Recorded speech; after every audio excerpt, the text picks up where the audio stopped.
The things I do for you ladies. I'm recording this just after midnight. Ngibuza ukuthi ngithunywe ubani, ngibuze.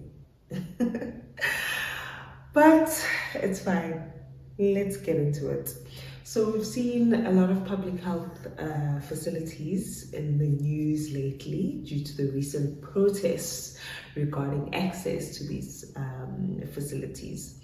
Now, before you get excited, this doesn't mean that you can just walk into any public health facility. In fact, I'm going to break down exactly how access to the public health system in South Africa works. Who's joining us for the first time, I'm Dr. Khoza, your guide to accessing women's health in the public sector.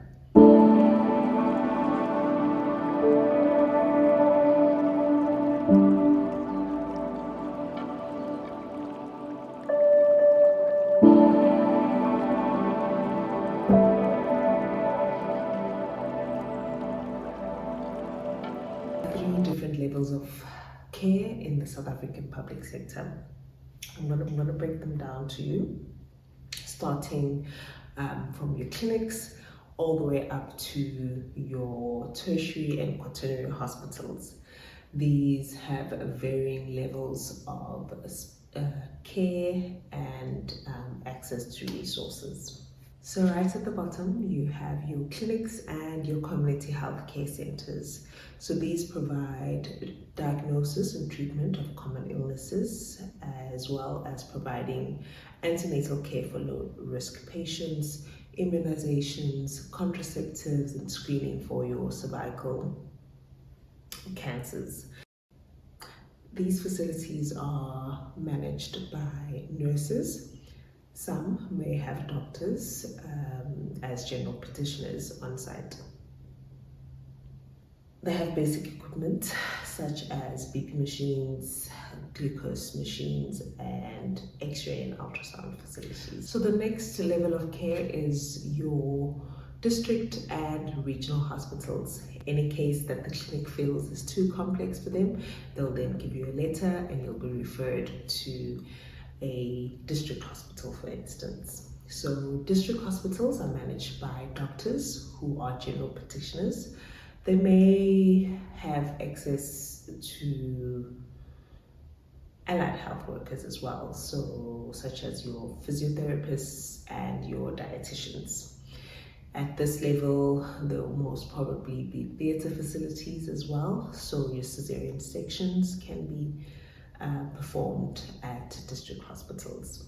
You'll also have access to basic radiological services such as your x-rays and ultrasounds.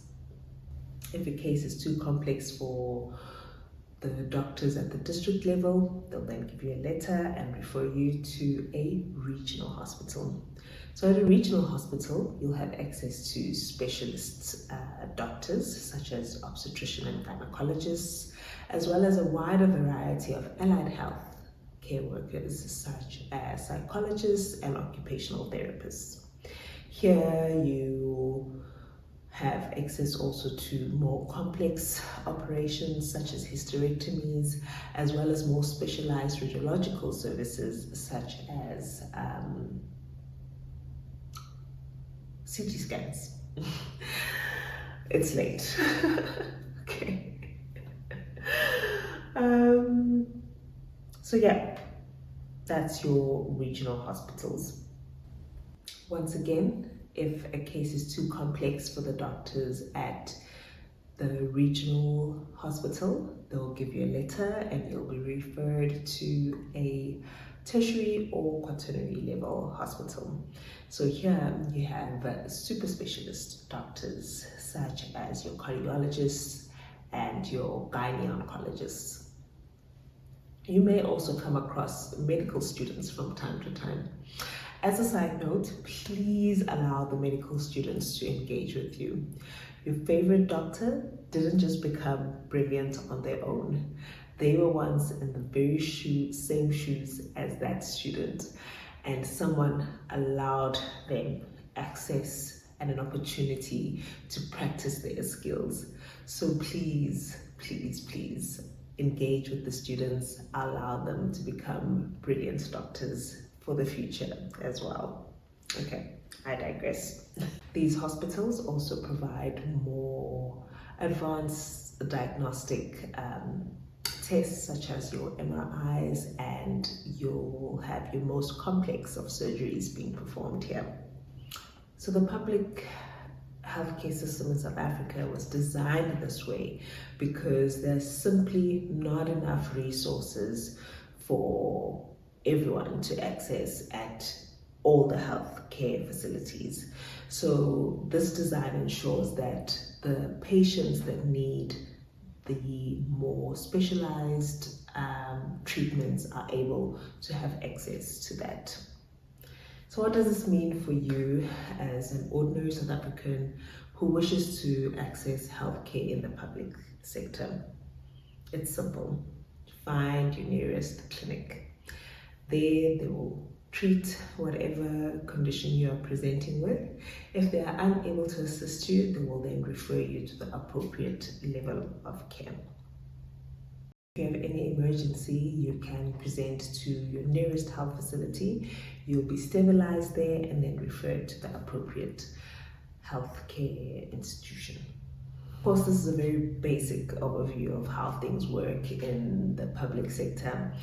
If you have any questions or want any clarity, please comment or DM me. Please don't forget to like, comment, and subscribe. And until next time, ladies, take care.